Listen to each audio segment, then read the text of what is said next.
যখন কোনো বান্দা সূরা ফাতিহার একটা করে আয়াত বলে আলহামদুলিল্লাহি রাব্বিল আলামিন, সঙ্গে সঙ্গে আল্লাহ জবাব দিয়ে বলেন হামিদানি আবদি, বান্দা তুই আমার প্রশংসা করলি। আর রহমানির রহিম যখন বলে আল্লাহ বলেন আসনা আলাইয়া আবদি। মালিক ইয়াউমিদ্দিন যখন বলে আল্লাহ বলেন মাজ্জাদানি আবদি। এরপরে যখন বলে ইয়াকা না'বুদু ওয়া ইয়াকা নাস্তাঈন পর্যন্ত যখন বলে আল্লাহ বলেন বান্দারে তুই আমার কাছে কি চাস, প্রাণ খুলে চারে বান্দা।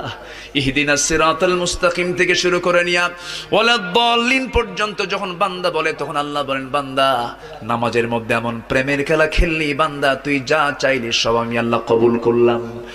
ওই বান্দা যখন রুকুতে যায় আল্লাহ তখন অস্থির হন।